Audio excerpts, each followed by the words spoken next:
राजस्थान के भौतिक प्रदेशों में जो सबसे पहले वर्गीकरण किया था वो थे प्रोफेसर वीसी मिश्रा। 1968 में प्रथम प्रयास था और प्रथम बार इन्होंने राजस्थान के भौतिक प्रदेशों का विभाजन किया। नेशनल बुक ट्रस्ट द्वारा इनका प्रकाशन किया गया और इनके ग्रंथ का नाम क्या है? राजस्थान का भूगोल। तो प्रोफेसर वीसी मिश्रा ने राजस्थान को 7 भौगोलिक प्रदेशों में डिवाइड किया, जिसमें नहरी प्रदेश, जिसमें श्री गंगानगर व हनुमानगढ़, दूसरा है पश्चिमी शुष्क प्रदेश जिसमें आपके बीकानेर, जैसलमेर, बाड़मेर तथा पश्चिमी जोधपुर, और तीसरा आपके सेमी एरिड रीजन यानी अर्ध शुष्क प्रदेश, इसमें आपके बाड़मेर, जालोर, पाली, जोधपुर, नागौर, सीकर, झुंझुनू व चूरू। फिर है 4 नंबर पर अरावली प्रदेश, सिरोही, उदयपुर, डूंगरपुर व राजसमंद। फिर है पूर्वी कृषि औद्योगिक प्रदेश, भीलवाड़ा, अजमेर, टोंक, जयपुर, अलवर व भरतपुर। फिर है 6 नंबर पर दक्षिण पूर्वी कृषि प्रदेश, जिसमें कोटा, बूंदी, बारां, झालावाड़, बांसवाड़ा, प्रतापगढ़ व चित्तौड़गढ़, और अंतिम है आपके इसमें 7वां चंबल के बिहड़ प्रदेश, जिसमें आपके 3 मेजर जिले हैं, सवाई माधोपुर, करौली और धौलपुर।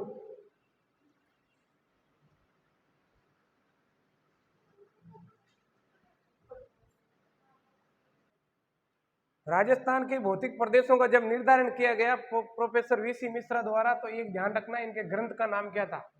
राजस्थान का भूगोल। और एक डेट याद रखना, ये ज्यादातर नहीं पूछा जाता, मेन चीज ये है। फिर 7 जो पार्ट हैं वो आप लोगों को याद रहना बहुत जरूरी है, क्योंकि 4 में से 3 नाम दे देंगे और 5वां नाम एक अलग दे देंगे, फिर कहेंगे इनमें से प्रोफेसर वीसी मिश्रा ने कौन सा भौतिक प्रदेश सम्मिलित किया या नहीं किया। बस इससे ज्यादा इसमें से कोई सवाल नहीं बनेगा। फिर देखो आगे,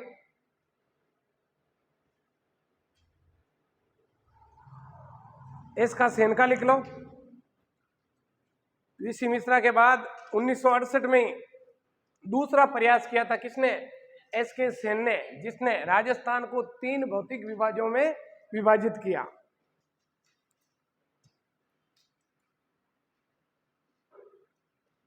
और फिर तीसरा प्रयास किया था किसने? डॉक्टर रामलोचन सिंह ने।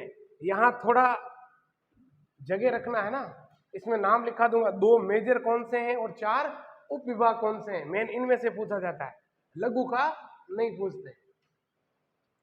तो एक बार यहां तक लिख लो, डॉक्टर रामलोचन सिंह तक।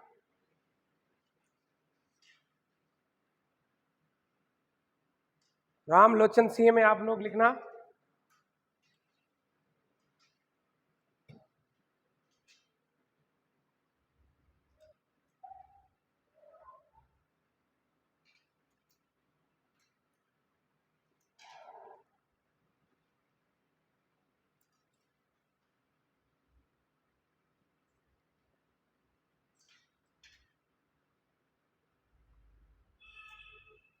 बहुत लंबा हो जाएगा ना, बंद करो। हाँ, डॉक्टर रामलोचन सिंह ने राजस्थान को जो 2 भाग बांटे, 2 भागों के नाम लिखो। राजस्थान वे राजस्थान पठार, 2 मुख्य भाग जो हैं उसमें लिखना है राजस्थान वे राजस्थान का पठार।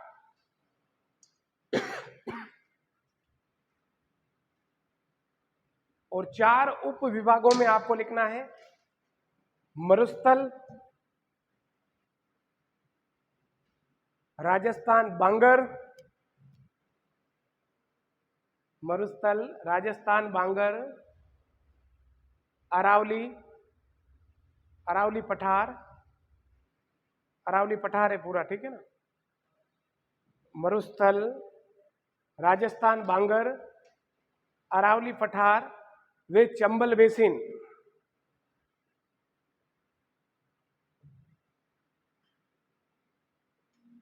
ठीक है, फिर लिख लो आपके 4 नंबर पर। 4 नंबर पर है आपके साहित्यिक शब्दावली। इसने भी राजस्थान को 3 भौतिक प्रदेशों में डिवाइड किया, जिसमें पहला है मरु, दूसरा है मेरु और तीसरा है माल। नाम से ही पता चल रहा होगा, मरु का मतलब मरुस्थलीय प्रदेश, मेरु का मतलब पर्वतीय या अरावली प्रदेश और माल का मतलब है पठारी भाग। और पठारी भाग राजस्थान में कहाँ है? दक्षिण पूर्वी पठारी कह दो या फिर हाड़ौती का पठार कह दो। हाड़ौती का पठार क्यों कहते हैं? क्योंकि यहाँ पर प्राचीन समय में हाड़ा राजपूत वंश के यहाँ पर राजाओं का शासन हुआ करता था, इसलिए इसे हाड़ौती का पठार भी कहते हैं।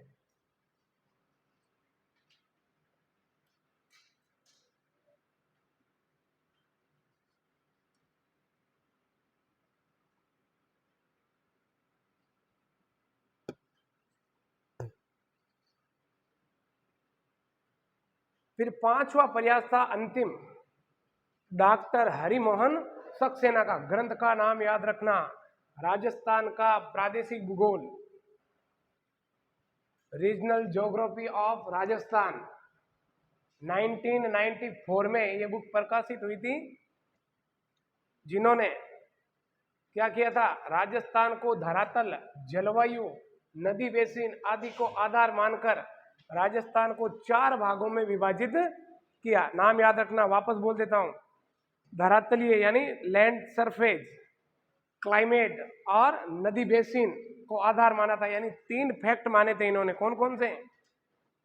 धरातलीय पार्ट, जलवायु, नदी बेसिन को आधार मानकर राजस्थान को 4 भागों में डिवाइड किया। एक जो आपने एस के सेन के बारे में लिखा ना, वापस एक बार देख लेता हूं। एस के सेन के सामने लिखना जलवायु के आधार पर। ये बहुत अच्छा सवाल बनेगा, बता रहा हूं। एस के सेन में लिखना जलवायु के आधार पर, क्योंकि जब जलवायु प्रदेशों की बात आती है ना, तो कई बार ऐसे सवाल आए हुए हैं, कोपेन ने किसको आधार मानकर जलवायु प्रदेशों का निर्धारण किया? तो वनस्पति। तो ये एच के सेन पहले विद्वान थे जिन्होंने राजस्थान को क्लाइमेट के आधार पर यानी जलवायु के आधार पर क्या किया था? 3 भागों में विभाजित किया था। महत्वपूर्ण बात है ना, केवल 3 पार्ट लिखने से नहीं होगा। जलवायु के आधार पर सबसे पहले इन्होंने बांटा था। अब आ जाते हैं वापस आगे हरिमोहन सक्सेना में। 4 प्रदेश दिख रहे हैं आपको। ये पूरी की पूरी आपके क्या है? मध्य अरावली या अरावली प्रदेश कहते हैं इसको। इस अरावली के जो पश्चिम में है पूरा पार्ट, उसे क्या कहते हैं? उत्तरी पश्चिमी मरुस्थलीय प्रदेश। ये आ गई मध्य अरावली। तो पहला फिजिकल पार्ट उत्तरी पश्चिमी मरुस्थलीय प्रदेश, दूसरा फिजिकल पार्ट मध्य अरावली प्रदेश, और तीसरा पूर्वी मैदानी प्रदेश, और चौथा पार्ट हरिमोहन सक्सेना ने माना दक्षिण पूर्वी पठार या हाड़ौती का पठार। क्लियर? और इसी को बेस मानकर हम अब राजस्थान को क्या करेंगे? इन 4 भौतिक प्रदेशों में डिवाइड करते हुए प्रत्येक भौतिक प्रदेश की हम क्या करेंगे? विशेषताओं को चिन्हित करते हुए यहाँ पर क्या क्या पाए जाते हैं, सारी चीजों को हम डिटेल में पढ़ेंगे।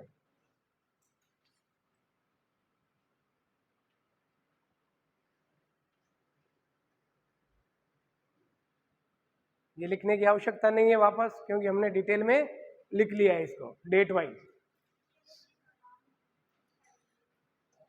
बेटा क्या बात कर रहे हो? लिखा है था ना, 2 मुख्य भाग, 4 लघु भाग और 12 उपभाग। इनके नाम भी तो लिखा दिए मैंने।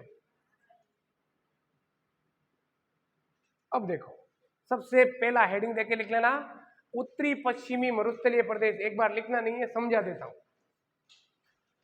उत्तरी पश्चिमी मरुस्थलीय प्रदेश की अगर पूछा जाए कि आज से 7000 वर्ष पूर्व आज जहां मरुस्थल है, पहले वहां मरुस्थल नहीं था, अब मरुस्थल है। तो 33 सागर के अवशेष में अगर हम फैक्ट देखें तो आज भी यहाँ पर क्या मिलती है अपने को? सेलाइन लेक मिलती है, यानी लवणीय झीलें मिलती है। जैसे 1-2 नाम बताता हूँ, सांबर लेक, डीडवाना लेक, सीकर की रेवासा लेक, और यहाँ अपने कुचामन में भी एक लेक है। तो ये सारी की सारी खारी झीलें किस बात का संकेत करती है कि जो मरुस्थल है वो तैतीस सागर का अवशेष है। और फिर अगर तैतीस सागर के अवशेष की बात करें तो ये जो पश्चिमी मरुस्थलीय क्षेत्र है वहां पर आज भी टर्सरी कालीन जो सेडिमेंट रॉक है यानी अवसादी चट्टाने, इन अवसादी चट्टानों में क्या मिल रहा है? कोयला मिल रहा है, पेट्रोलियम मिल रहा है और प्राकृतिक गैस यानी नेचुरल गैस भी यहाँ पर मिल रही है। तो इसका मतलब आज भी ये जो मरुस्थल है वो किसका अवशेष था? तैतीस सागर का अवशेष था। फिर बात करें तैतीस सागर के एक अवशेष की और फैक्ट के रूप में, तो जैसलमेर का जो कुलदरा गांव है वहां पर क्या मिले? मछलियों के या व्हेल मछलियों के क्या मिले? अवशेष मिले। तो ये किस बात का संकेत है? मछलियां मरुस्थल में तो होगी नहीं, हो सकती है क्या? नहीं हो सकती। इसका मतलब यहाँ पर पहले तैतीस सागर का क्या था? अतिक्रमण था। फिर है वेरी इंपॉर्टेंट, ये मरुस्थल बना क्यों धीरे धीरे? और अतिचारण यानी अत्यधिक पशुचारण के कारण, वनो उन्मूलन यानी अंधाधुंध वनों की कटाई के कारण, निवर्णीकरण, जनसंख्या का दबाव। जनसंख्या का दबाव मतलब समझ रहे हो? क्योंकि जैसे जैसे पॉपुलेशन बढ़ती है आवास की, खाने की, हर प्रकार की समस्या उत्पन्न होती है, जिससे आवास बनाएंगे तो क्या करना पड़ेगा? पेड़ों को काटना पड़ेगा, जिसके कारण से ये क्षेत्र धीरे धीरे किस में कन्वर्ट हो गया? पूरी तरीके से डेजर्ट या मरुस्थल में कन्वर्ट हो गया। और फिर है मृदा व जल का अनुचित प्रबंध। अनुचित प्रबंध का मतलब समझ रहे हो? आज भी अपने यहाँ के किसानों को ये नहीं पता कि खेती किस प्रकार से करनी चाहिए।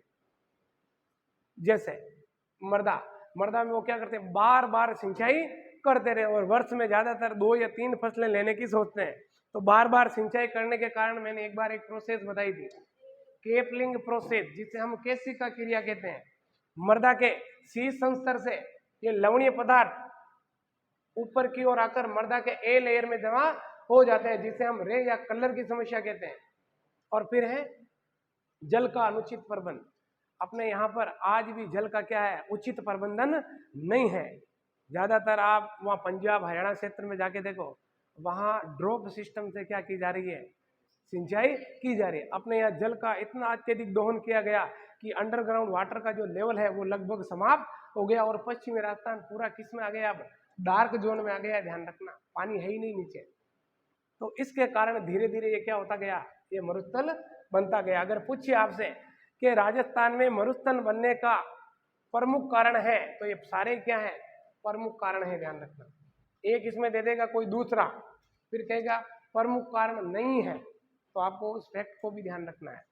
और फिर है मरुस्थल बनने के कारण नुकसान। इसे सबसे ज्यादा नुकसान पहुंचा रही है कौन?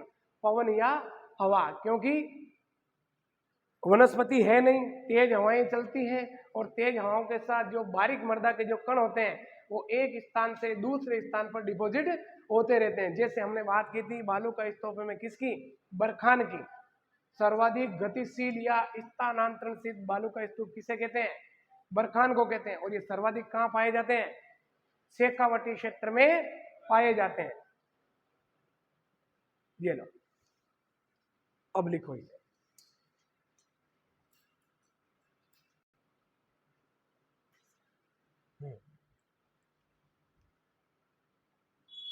अब देखो आगे,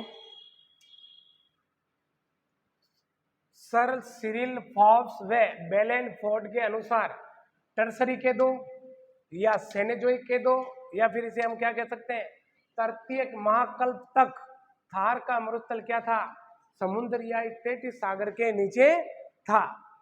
परंतु जैसे ही तृतीय महाकल्प समाप्त हुआ और कौन सा स्टार्ट हुआ? चतुर्थ महाकल्प। और चतुर्थ महाकल्प में काल आया था प्लीस्टोसिन काल में थार की क्या हो गई? ओरिजिन यानी उत्पत्ति हो गई। किसके रूप में? तैतीस सागर के अवशेष के रूप में। अब ये शायद काल याद आ रहा है तो बता दो मुझे जल्दी से। वेगनर की थ्योरी पढ़ी थी हमने, मैंने कहा था प्लीस्टोसिन काल तक वर्तमान महाद्वीप और महासागरों की क्या हो जाती है? उत्पत्ति हो जाती है। जब महाद्वीप और महासागरी बन गए तो कौन बन जाता है आपके? ये थार का मरुस्थल भी अपने मूल स्वरूप में आ जाता है।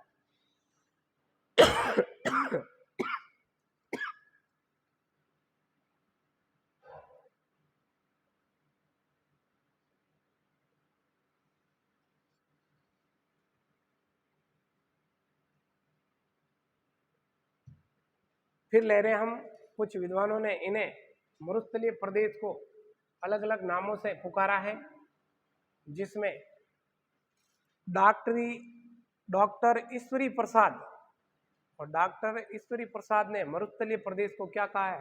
रुष्क प्रदेश कहा है। रुष्क प्रदेश का मतलब ब्रैकेट में लिख लेना, जैव विविधता के कारण यानी बायोडाइवर्सिटी के कारण। ध्यान रखना, विश्व में सर्वाधिक जैव विविधता वाला मरुस्थल भी कौन सा है? अपना ये थार का मरुस्थल है। और ज्यादा जैव विविधता पाए जाने के कारण डॉक्टर ईश्वरी प्रसाद ने इस मरुस्थलीय प्रदेश को क्या कहा है? रुष्क प्रदेश कहा है। फिर है हेनसांग, ये कौन है? चीनी यात्री है, ध्यान रखना। किसके समय आया था पता है किसी को? हर्षवर्धन के समय आया था। और इसने इस मरुस्थलीय प्रदेश को क्या कहा? गुजरातरा प्रदेश कहा।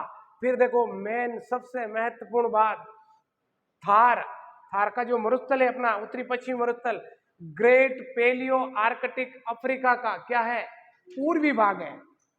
वेगनर की थ्योरी में हमने कहा था कि अफ्रीका और प्रायद्वीपीय भारत क्या थे? एक दूसरे से जुड़े हुए थे। जो टूटने के बाद ग्रेट पेलियो आर्कटिक मरुस्थल कौन सा है? सहारा मरुस्थल ही है वो। इस सहारा मरुस्थल का जो पूर्वी भाग था भावेश, वो भारत के प्रायद्वीपीय भाग जब ये जुड़े हुए थे तब तो कंबाइंड था, लेकिन टूटने के बाद ये पूर्वी भाग किस में आ गया? इस प्रायद्वीपीय भारत में आ गया। और जब वो ऊपर आगे बढ़ रहा था और टकराने के बाद किस में कन्वर्ट हो गया? उत्तरी पश्चिमी मरुस्थलीय प्रदेश में कन्वर्ट हो गया। तो ये भी सवाल पूछा जाता है, थार का मरुस्थल या उत्तरी पश्चिमी मरुस्थल किस मरुस्थल का पार्ट है? तो ग्रेट पेलियो आर्कटिक अफ्रीका का जो मरुस्थल था उसका भाग है कौन सा? पूर्वी भाग है। और फिर अंतिम है ग्रेट पेलियो आर्कटिक अफ्रीका को अरब देशों में किस नाम से जाना जाता है? कबीर के नाम से जाना जाता है, क्योंकि ये सारे लैंड पार्ट जुड़े हुए थे। इस सारा सही ये टूट कर क्या होते गए? सारे अलग अलग देशों में डिवाइड हो गए। तो ये आपके ग्रेट पेलियो आर्कटिक।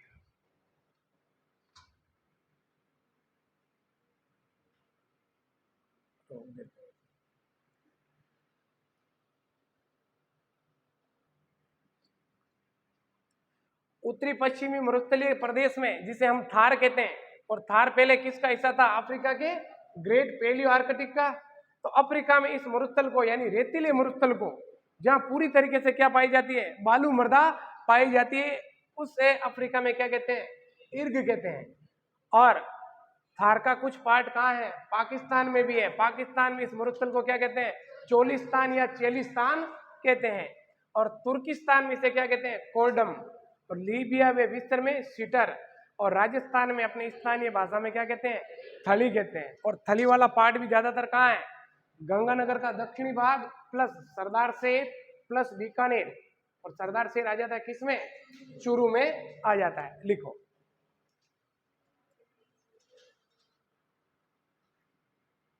मनफुल।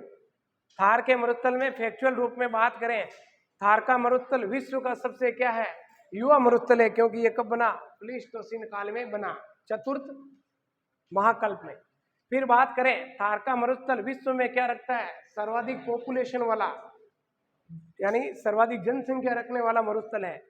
फिर थार का मरुस्थल विश्व में सर्वाधिक जनसंख्या डेंसिटी यानी पॉपुलेशन डेंसिटी प्रति 1 किलोमीटर में कितने व्यक्ति निवास करते हैं, उसके अकॉर्डिंग क्या डिसाइड की जाती है?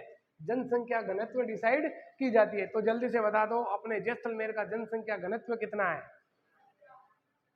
17 है एवरेज। हाँ, अब शायद आंकड़े आए तो बढ़ जाएंगे, क्योंकि 2011 का आंकड़ा यही है। अभी जनगणना हुई नहीं है, वापस होगी तो पता चल जाए।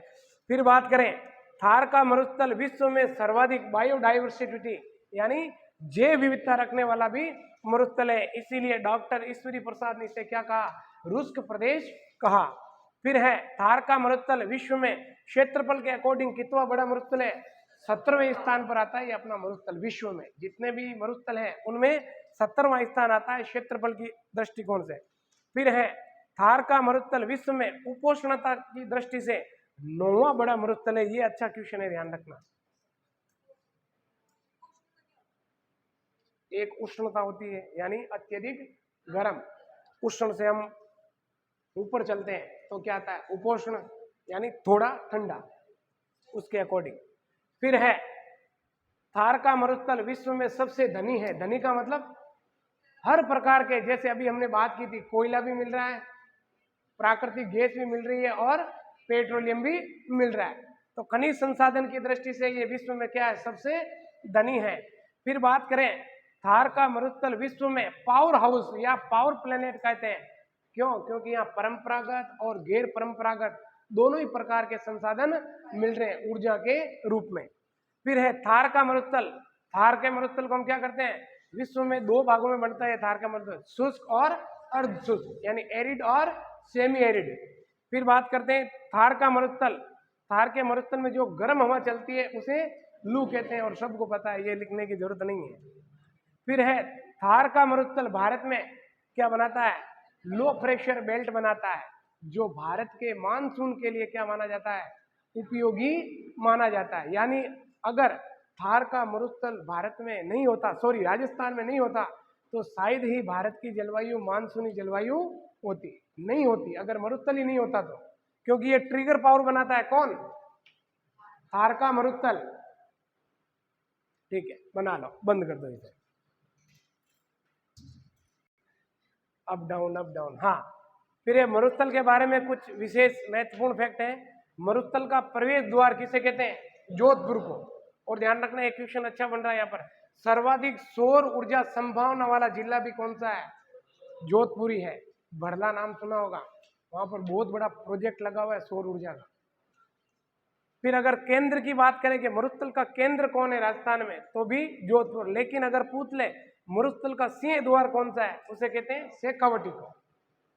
हाँ, मरुस्थल का सिंह द्वार, राजस्थान का सिंह द्वार नहीं, मरुस्थल का सिंह द्वार।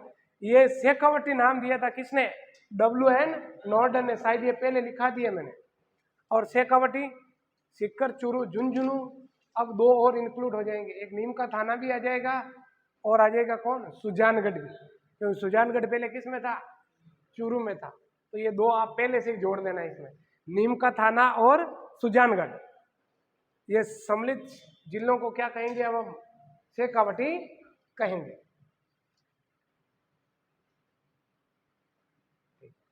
चलो अब बात करते हैं उत्तरी पश्चिमी मरुस्थलीय जो प्रदेश है, बातें नहीं बेटे। थार का मरुस्थल 2 देशों में फैला हुआ है, और अगर 100% मान ले थार के मरुस्थल को, तो इसका 62% भाग तो कहाँ है, भारत में, और 38% भाग है कहाँ, पाकिस्तान में। जल्दी से बता दो, पाकिस्तान में इसको क्या कहते हैं, चोलिस्तान या चेलिस्तान, हाँ ध्यान रखो इसे। और भारत में ये लगभग 4 राज्यों में फैला हुआ है, पंजाब, हरियाणा, राजस्थान और गुजरात। और राजस्थान में 58% क्या है, थार फैला हुआ है, और वो भी 12 जिलों में। अब शायद जिले बढ़ेंगे, अनूपगढ़ भी आ जाएगा इसे, और सुजानगढ़ भी अलग से बन गया, नीम का थाना भी अलग से बन गया, डीडवाना भी बन गया, और कुचामन भी बन गया। हाँ, बालोतरा, हड़ौदी, बहुत सारे होंगे चेंज इसमें। वैसे तो बनाए जाओ, मेन जोधपुर तो आ ही गया। अब देखेंगे वो आंकड़े किस हिसाब से सेट करें इसमें। फिर देखो, इसरो की एक रिपोर्ट आई थी 2007 में, उत्तरी पश्चिमी मरुस्थलीय प्रदेश, थार के मरुस्थल का कितना है, 67% है। और यहाँ फिर लेने 58 को सीधा, यहाँ ये लाइन समझ लेना मेन चीज, राजस्थान में थार 58% पे है, और भारत के थार का कितना है, 62% है लगभग, ये रहा देखो। और फिर क्या लिखा है, राजस्थान में थार, भारत के थार का कितना प्रतिशत है। ये बात आई समझ में, नहीं आई, पहले तो ये बताओ, वापस लो इसे, 1 मिनट सुनो। ये क्या है लाइन, यहां तक तो आ गई। राजस्थान में भारत का जो 62% है, उसका कितना है, 58%। अब हम राजस्थान के क्षेत्रफल को ले रहे हैं पूरा। राजस्थान में थार 58%, भारत के थार का जो 62 का था कितना, 58% है। तो इन दोनों का कितना प्रतिशत है, 93.54% है, ध्यान रखना। अब आएगा आप कौन सा, राजस्थान में स्थित मरुस्थल कितने प्रतिशत भाग पर फैला हुआ है, तो वो आएगा 61 पॉइंट कुछ समथिंग। ये डाउट क्लियर रखना, बहुत विशेष बात है, ये ध्यान रख लेना भाई। देखो हम ले रहे हैं क्या, उत्तरी पश्चिमी मरुस्थलीय प्रदेश, जिसमें मेन कौन है, थार। थार का जो मरुस्थल है वो दो देशों में फैला हुआ है, एक तो भारत में फैला हुआ है और एक पाकिस्तान में। तो जो पूरा थार है उसको अगर कितना मान ले 100%, तो 100% में से 62% थार का पार्ट किस में है, भारत में है, और 38% कहाँ है, पाकिस्तान में। अपने को पाकिस्तान से कोई लेना देना नहीं, अपने को भारत के संदर्भ में लेना है। और फिर बात करें जो 62% है वो भारत में 4 राज्यों में फैला हुआ है, पंजाब, हरियाणा, राजस्थान और गुजरात। और इन चारों राज्यों में सबसे ज्यादा फैला हुआ है कहाँ, राजस्थान में। यानी इस 62 का भी कितना 58% भाग कहाँ पर है, राजस्थान में है। और ये 12 जिले हैं, और बढ़ेंगे अभी, हाँ तनाव मत लेना, ठीक है। अब देखो इसको पहले समझ लो, ये जो 58% जो थार है वो राजस्थान में फैला हुआ है। लेकिन अगर पूछे राजस्थान के कुल क्षेत्रफल में से थार का मरुस्थल कितना प्रतिशत है, तो वो है कितना 61.11%। लेकिन एक इसरो की रिपोर्ट आई है 2017 में, सैटेलाइट के अकॉर्डिंग, उन्होंने कहा कि ये जो थार का मरुस्थल है उत्तरी पश्चिमी मरुस्थलीय प्रदेश में कितना है, 67% तक फैला हुआ है या एरिया कवर करता है। अब यहां ये समझो, थार का मरुस्थल राजस्थान में भारत का कितना रख रहा है, 58।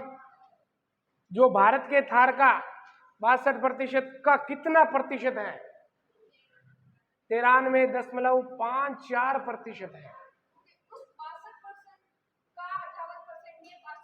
हाँ उसका है, ये ध्यान रखना, ठीक है। और इसरो रिपोर्ट के अकॉर्डिंग 67%। लेकिन ज्यादातर मनफुल पिछले एग्जामों में यही पूछा गया है, लेकिन अब ये पूछा जा रहा है, ध्यान रखना ये वाला। अभी जो हाल ही में 2-3 एग्जाम है उनमें से एक क्वेश्चन ये आया हुआ है, हाँ 58 वाला, ये ध्यान रखना। तो ध्यान रखना ऑप्शन में 58 भी देगा, ये भी देगा, ये भी देगा, ये भी देगा, ये भी देगा, लेकिन क्वेश्चन की लैंग्वेज को समझना, आखिर वो पूछ क्या रहा है।